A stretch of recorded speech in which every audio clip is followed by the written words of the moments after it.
Buenas noches a todos y nada, Paco, agradecerte tus palabras y por supuesto agradecer también al Ayuntamiento de Zamora que me haya invitado aquí, que me haya permitido pues dar esta pequeña charla. Me encanta hablar en público, me encanta transmitir cosas porque, bueno, pues sí, es verdad, he sido un loco toda mi vida, he estado recorrido el mundo, he estado viviendo temporadas largas de mi vida con indígenas donde he aprendido las técnicas de saber qué piensan muchos animales y que en principio lo que están es asustados de tu presencia, gruñen, como ocurrió con aquel mastín, y entonces en lugar de huir lo que hay es que mirar a la cara, transmitirle tranquilidad, ver sus movimientos y enseguida vi que sus movimientos eran de un animal que no quería morder. Y una vez que has llegado a ese acuerdo con él tácito y de los sentimientos, pues puedes tocarle, puedes preguntarle qué tal estás, él te pone la cabecilla y ya está, y no tiene mayor truco ni mayor problema. No es magia como la que hace Paco, sino es simplemente que los seres vivos todos sienten y padecen, y una vez que eres capaz de llegar a entender qué es lo que está transmitiendo, pues puedes acercarte a ellos, puedes tocarles y sobre todo puedes quedarte con la gente. Le impresiona que veas un ciervo en el campo, todo el mundo escondido y tú sales andando hacia el ciervo y el ciervo no se espanta. Te mira, tú le miras y ya está. Pero eso son técnicas que se aprenden en el campo y la verdad que bueno, llevo toda mi vida trabajando en el campo. Yo empecé muy jovencito con Félix Rodríguez de la Fuente, como ha dicho Paco. Para mí fue mi segunda escuela. La primera fue cuando era un crío, era pequeño y vivía en un pequeño pueblo de la Sierra de Madrid, donde había lobos y donde había muchos animales. Y mi pasión era salir corriendo del colegio y irme con los tramperos a que me enseñaran cómo lo hacían y cómo distinguir las huellas de los animales y empezar a verlos. Ahí fue donde aprendí y eso me conoció Félix y empecé con él. Para mí fue una relación casi paternal, porque realmente yo tenía 14 años cuando empecé con Félix, es decir, estaba yendo al colegio y los fines de semana me iba con Félix al campo y aprendí constantemente de ese hombre maravilloso que bueno, pues que fue como un segundo padre, fue mi amigo y que desgraciadamente pues tuvo el infortunio de dejarnos a todos en 1980 en una avioneta en la que tenía que haber ido yo, pero me caducó el seguro de vida que me había hecho Televisión Española y me dijo Félix, mira, si te rompes un brazo voy a tener que pagarlo o si te pasa algo, o sea que vete a España y vete preparando el viaje a las Islas Galápagos. Yo me vine encantado porque estaba un poco harto ya de frío y de Alaska y ocurrió el accidente. Pero la verdad es que en mi experiencia con Félix solo ha habido cosas positivas. Positivas porque aparte de ser un gran hombre y un gran amigo, era un hombre tremendamente estudioso, no dejaba de leer, de estudiar, me enseñó técnicas de estudio, técnicas para dormir menos horas al día, pero aprovecharlas por la tarde y por la noche saliendo al campo. Para mí fue un hombre maravilloso y además con una relación tremenda con el lobo, que es precisamente el animal que estas jornadas se llaman Jornadas del Lobo Ibérico. Pues Félix con el lobo tuvo una relación especial. Todo partía de una camada de lobos que le regalaron y empezó a estudiar su comportamiento y empezó a sentirse unido a este tremendo animal que es el lobo.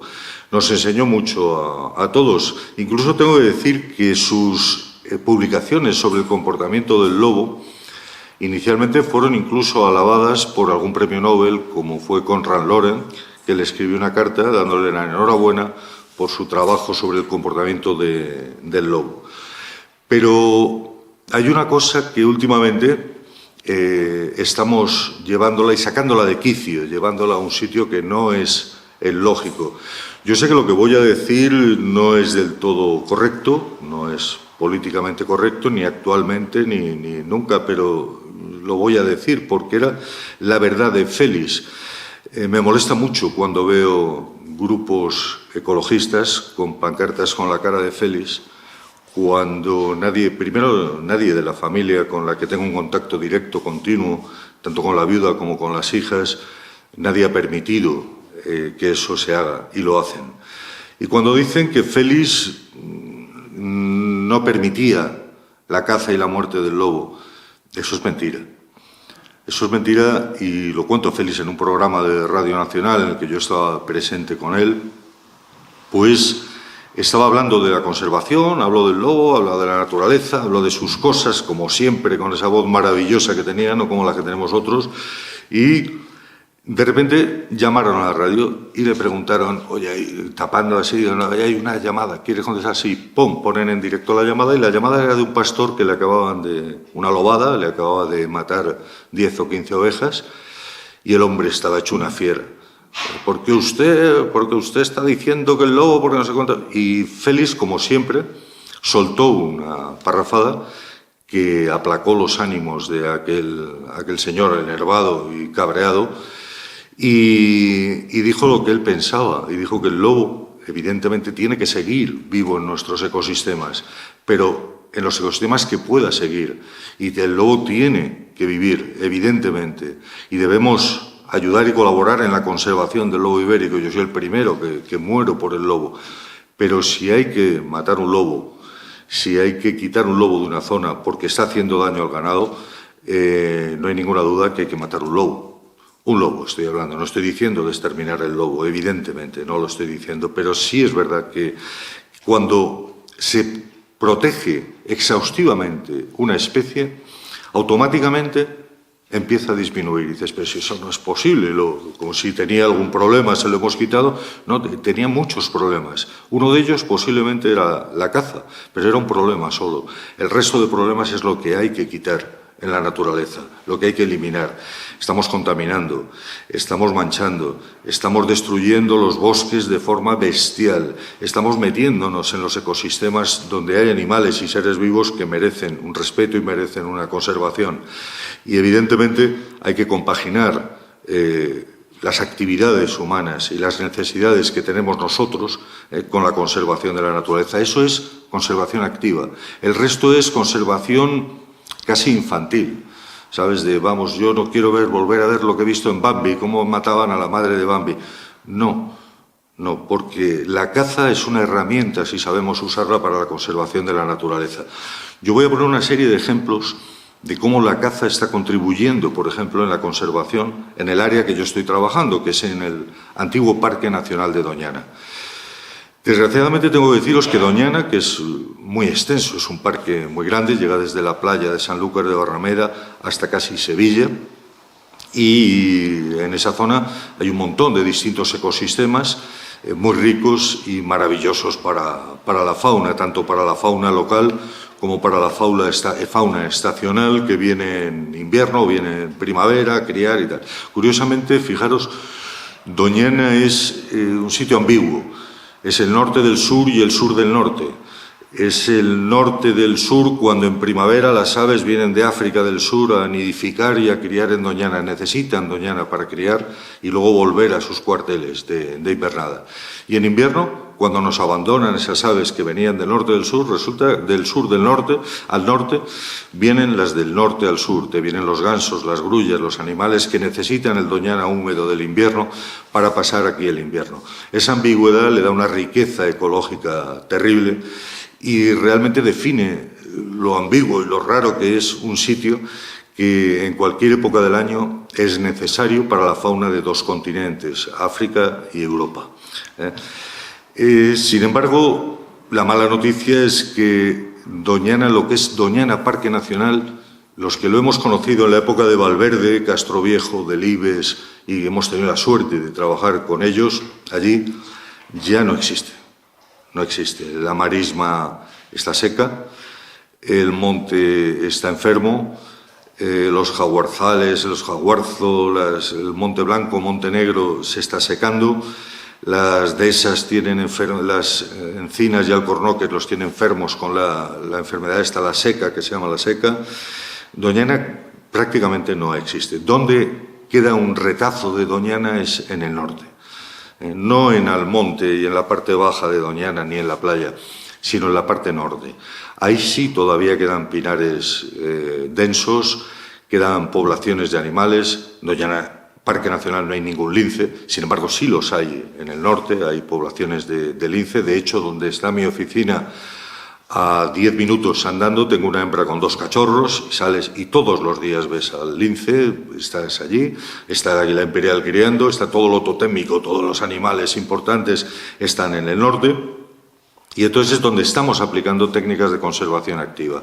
Estamos dejando que la gente trabaje y estamos dejando a la naturaleza tranquila y estamos recuperando un poco la esencia de lo que era aquel lugar.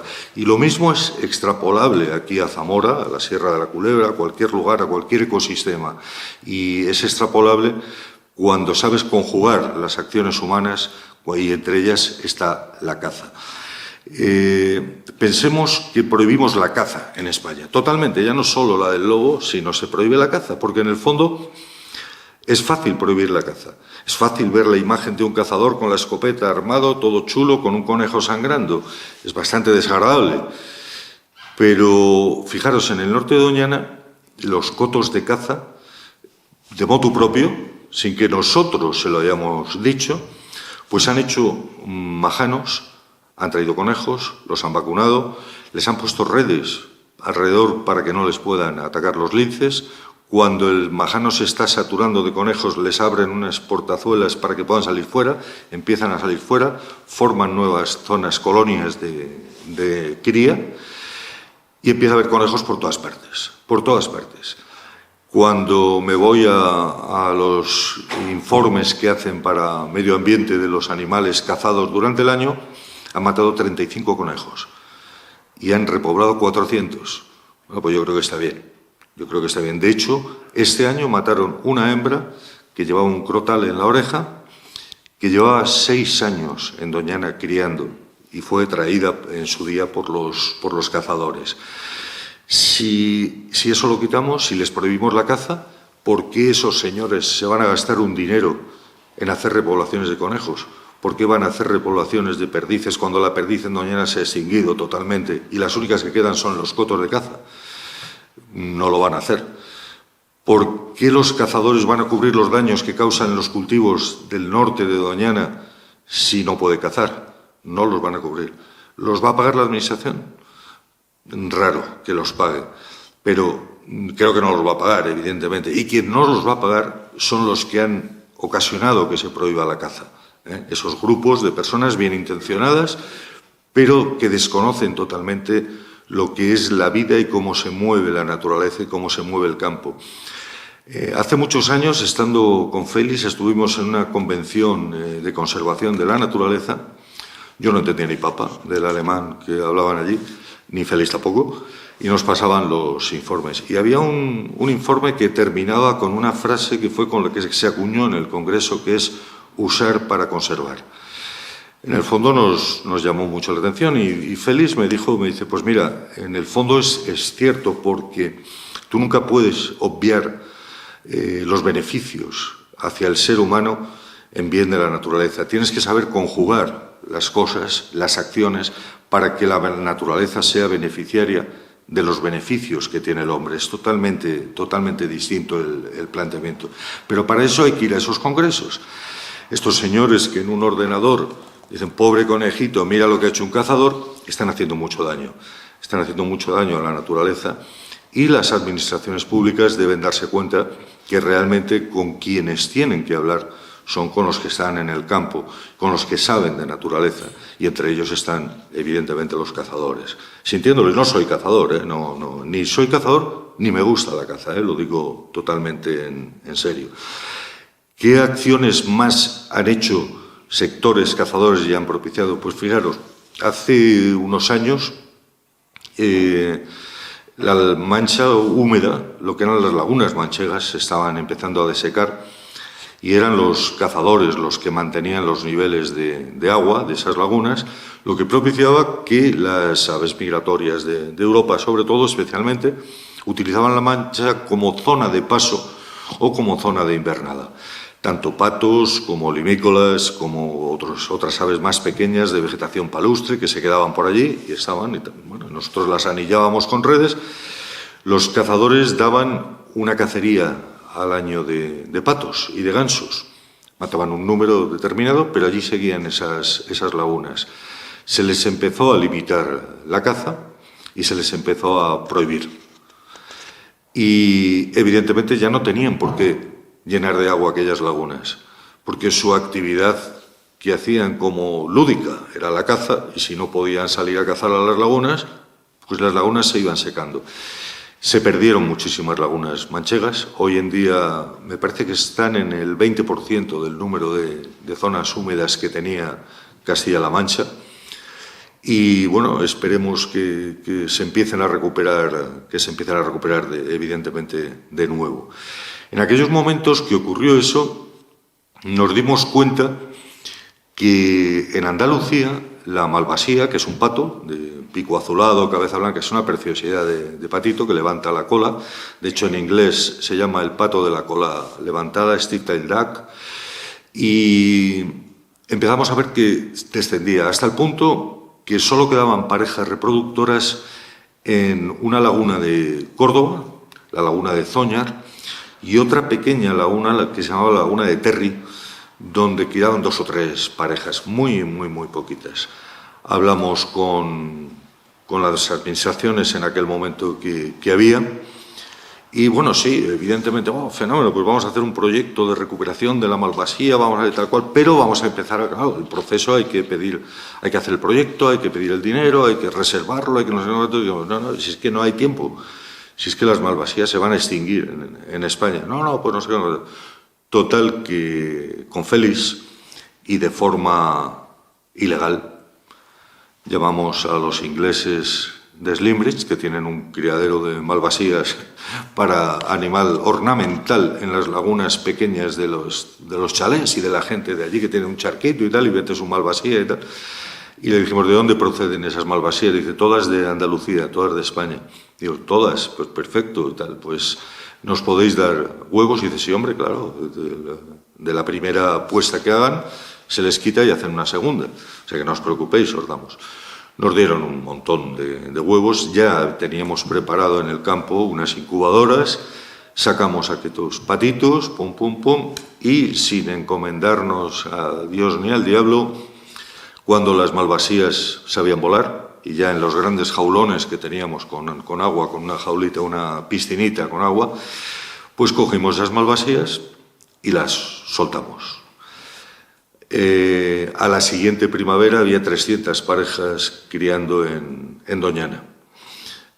Hubo una persona que todavía no sabe la verdad, el pobre, que hizo una publicación diciendo qué bonita la recuperación que ha tenido la malvasía gracias a las poblaciones de Marruecos que han venido a España y tal. Nadie nos callamos, evidentemente, y dijimos, bueno, pues muy bien, han venido de Marruecos. Pero la verdad es que se hizo una operación, una de las primeras operaciones de conservación activa con aquel animal. Se ha repetido con otros, porque hubo otro momento muy especial en el que en Doñana los campos de alrededor de cultivo de arroz estaban sufriendo unos daños tremendos de calamones. En aquel momento se permitió matar al calamón, que es un radio de patas largas muy bonito, y hablamos con la administración andaluza y dijimos, bueno, y si en lugar de matarlos ponemos trampas y los cogemos vivos, ¿nos dejáis? Y dice, sí, hacerlo y tal. Cogimos un montonazo de calamones que antiguamente vivían en el litoral mediterráneo, en las lagunas mediterráneas, y se habían extinguido en ese litoral, y dijimos, se lo vamos a quitar a los arroceros andaluces y vamos a darle los calamones a los alicantinos, valencianos y a los catalanes y llevamos a los aiguamolls de l'Empordà, llevamos calamones a las lagunas, a las salinas de allí de Santa Pola, el otro lado y soltamos los calamones. Hoy en día el calamón llega a Italia. Aquellas poblaciones de calamón del Mediterráneo se han ido corriendo, han llegado hasta la Camarga y han llegado francesa y hasta las lagunas del norte de Italia. Es otra de las labores que se han hecho, que nadie lo sabe, yo estoy aquí diciéndolo hoy públicamente, y que gracias a esas acciones, pues el calamón hoy no solo no es una especie en peligro, sino que puedes permitir el lujo, como hay en Doñana, de que en una época del año un cazador mate un calamón o lo cace, porque hay una población suficiente para aguantar esa presión de los cazadores. Todo esto también lo digo vuelvo al tema de Félix, que fijaros que su programa estrella se llamaba El hombre y la tierra. No se llamaba Animales salvajes, animales maravillosos del planeta o de la fauna ibérica, no, El hombre y la tierra. Él lo tenía clarísimo. El gran beneficiado de la conservación tiene que ser el hombre. Yo he tenido la suerte, una vez que tuve la desgracia de la pérdida de 3 grandes amigos en un accidente en Alaska, entre ellos Félix, Teodoro y Alberto, pues me fui a vivir con comunidades indígenas. Realmente no lo soporté, no pude llevarlo bien, y mucho menos viendo cómo se desvirtuaba la figura de Félix y lo que realmente estábamos haciendo y enseñando, y los proyectos que teníamos futuros. Entonces me fui a vivir con ellos y aprendí una segunda forma de la conservación activa de la fauna, la flora y del ecosistema en general con los indígenas. Los indígenas son... esa palabra indígena es muy curiosa porque significa propio de un lugar. Nosotros también somos indígenas. Ustedes son indígenas de Zamora, yo soy de Guernica. Entonces somos indígenas. Pero bueno, llamamos indígenas de un forma despectiva a estos hombres y mujeres maravillosas que viven en las selvas y que no quieren mucho contacto con nosotros, y yo estoy de acuerdo con ellos. De hecho, soy el único español que ha estado con las 7 comunidades indígenas de Centroamérica. Tuve la suerte de contactar con todos los gobiernos. Me nombraron una cosa allí rara, no sé, embajador plenipotenciario de los hombres libres, y digo, estupendo, mejor. Y empecé a visitarlos. En la parte norte de Centroamérica estaban mejor, pero según te ibas acercando hacia Panamá, al sur, Costa Rica, Panamá, ya estaban más encogidos en pequeñas enclaves, arrinconados con la civilización. Tuve experiencias maravillosas, como os podéis imaginar, ¿no? Con ellos. Me curaron mi enfermedad, mi trauma con lo que me había ocurrido, y al mismo tiempo me enseñaron muchísimas cosas. Ellos son cazadores recolectores. Ellos viven en una época pasada. Ellos no tienen adelantos, no tienen nuestros móviles para hablar con nadie. Ellos han aprendido a controlar los sentidos. Tienen mucho mejor oído que nosotros, mucho mejor vista. Y tienen unas culturas particulares y propias maravillosas, siempre relacionadas con la naturaleza. Tú vas andando con ellos por una senda en mitad de la selva.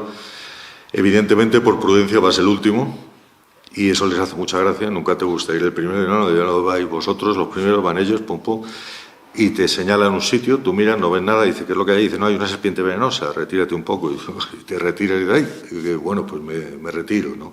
Ellos son capaces de captar la presencia de un ser vivo simplemente por la energía que transmite. Como sabían que yo era un apasionado de la ornitología, y en aquellas selvas hay cientos de especies de aves, cuando en Europa hay unas 300 y pico, 400 especies de aves, pues solo entre la frontera entre Costa Rica y Panamá hay casi 4.000 y pico. O sea, hay una diferencia de 10 veces más por cada especie que hay aquí, ¿no? Entonces es una riqueza maravillosa, y como digo, son para mí los que me enseñaron a hacer conservación activa. Yo he salido de caza con ellos, he visto, y claro, cuando tú sales de caza, pues piensas en europeo, como vas de caza, y de repente, mira, un mono, lo tienes ahí, miran. Dice, no, es una hembra joven, y siguen andando, y dices, bueno, pero el mono, que se va el mono, y el mono se va, y es una hembra joven, puede estar preñada, y además todavía le queda mucha vida por disfrutar, y de repente ven uno ya, y resulta que es un macho viejo, que está ya arrinconado solo y tal, es decir, ellos seleccionan lo que cazan y lo utilizan para su propia alimentación, ¿no? También son muy cuidadosos con las plantas. No tienen miedo a las serpientes venenosas, y hay varias letales en aquellas selvas, no les tienen miedo, porque consideran que ellas tienen también su sitio y su lugar donde vivir. En un momento determinado, en la comunidad en Veracruz, entre Colombia y Panamá, una zona muy conflictiva. De hecho, cuando el gobierno de Panamá me autoriza a irme con aquella comunidad, que yo estaba deseando de ir con ellos, además porque era amigo de uno de los chamanes, me dice el ministro de Gobierno y Justicia: oye, ¿has pagado lo que tienes que pagar para ir? Digo, pero vamos a ver, ¿os tengo que pagar dinero? Dice, no, a nosotros no, a la guerrilla.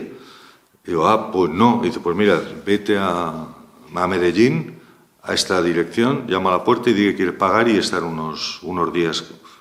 Me fui a Medellín, me abrió un señor mal encarado. ¿Qué desea? Y digo, pues yo pagar para que no me matéis. Y yo no sabía qué decir, yo quiero pagar rápidamente. Y me cobraron 2.000 euros, toma, 2.000 euros, pum.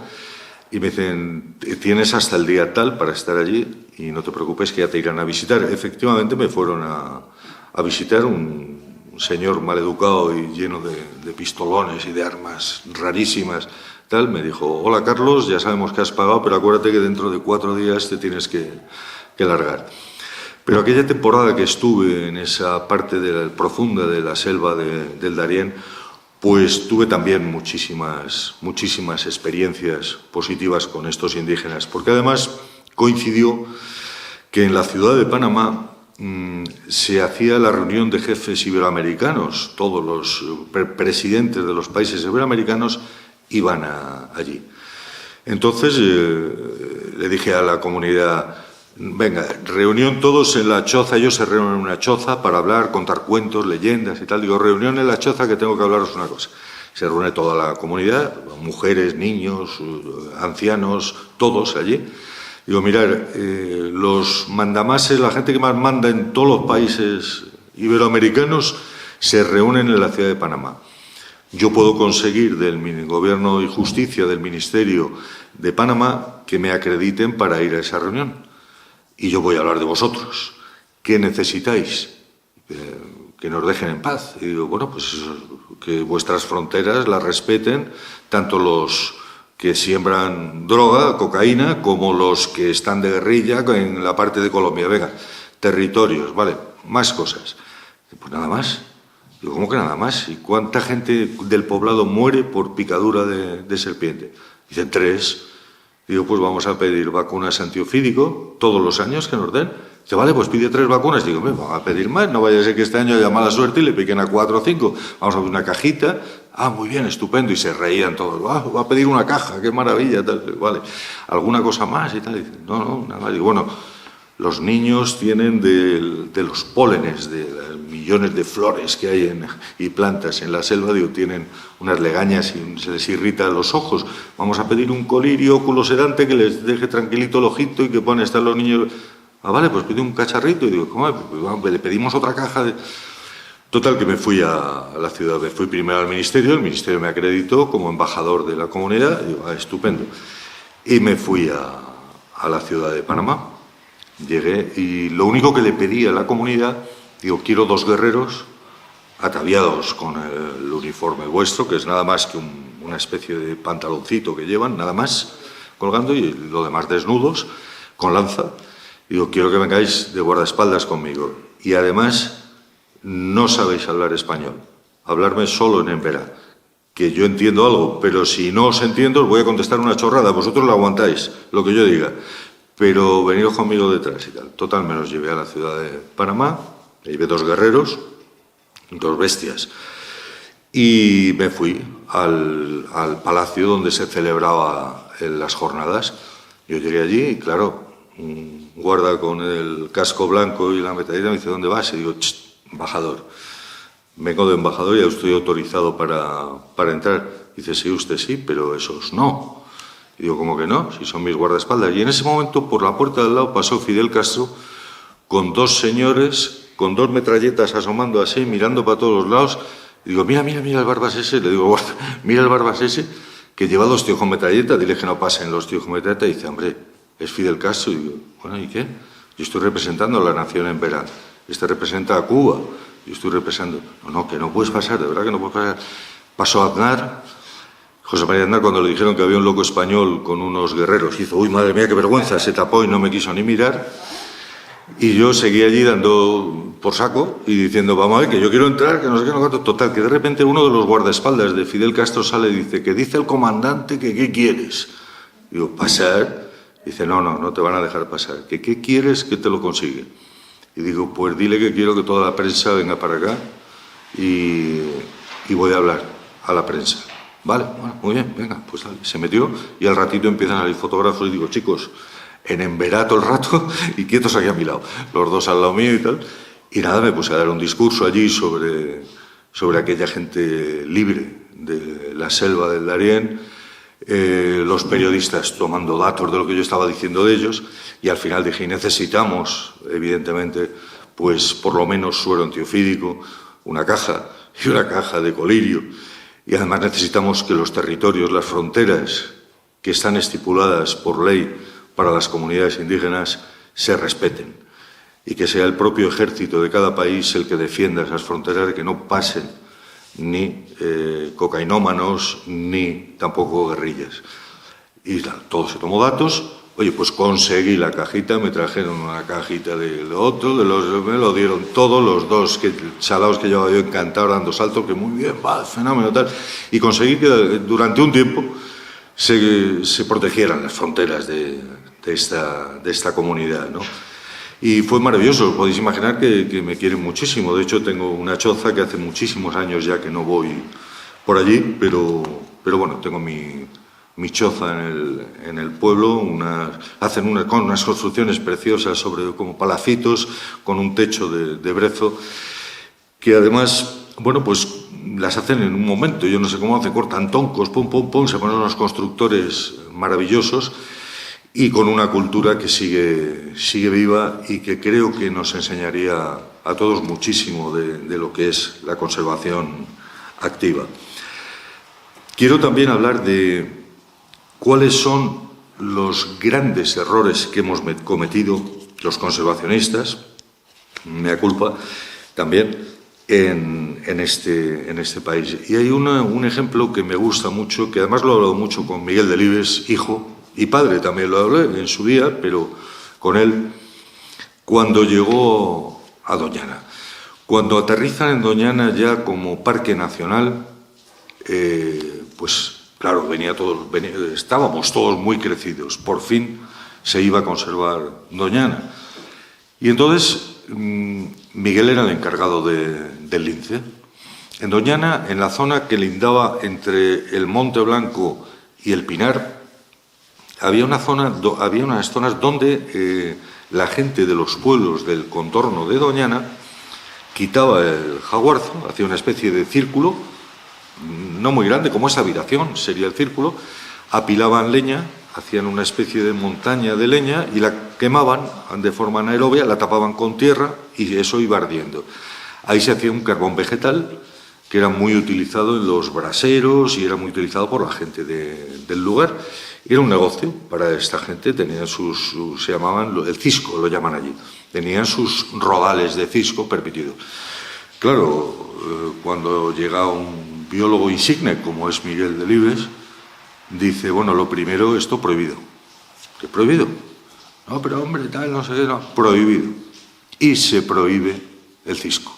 Bueno, se quitan aquellos rodales, de nuevo vuelve a crecer los jaguarzos y vuelve a crecer el matorral y se iguala todo y ya no quedan rodales negros en Doñana.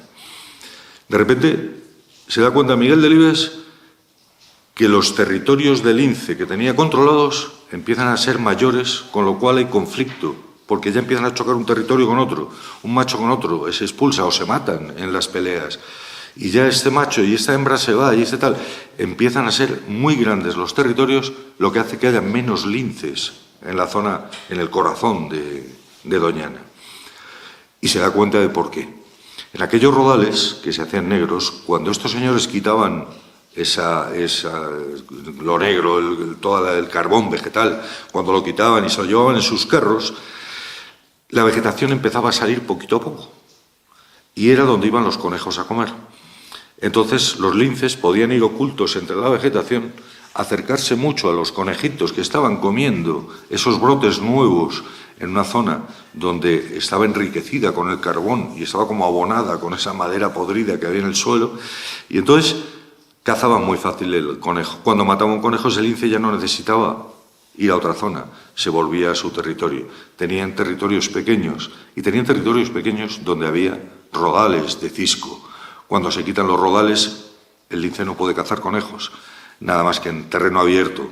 Y entonces empezaron a ampliar sus territorios, empezaron a morir atropellados en la carretera de Matalascañas, empezamos a ver problemas que empezaron a morirse en los pozos que había en el norte de Almonte, donde caían los linces buscando conejos, buscando el alimento. Fue un error que, bueno, pues que hubiéramos cometido todos, porque tengo que decir que era muy feo estéticamente cuando aquellos señores retiraban aquello y se quedaban los rodales negros. Estéticamente era feo. Pero mira, ahora resulta que en el sitio donde hay linces es en los cotos de caza del norte de Doñana, que es parque natural, por eso se puede cazar, por eso hay cotos de caza, y donde los cazadores se han preocupado de montar majanos para los conejos y se han preocupado de cuidar los animales presa, que también cazan ellos y disfrutan de ellos, y entonces los linces que tenemos, pues como os digo, yo salgo de la oficina y sé dónde está mi hembra de lince con los cachorritos. Yo sé dónde hay un macho joven que tiene una cosa, y hay un montón de linces que no hay en el Parque Nacional de Doñana.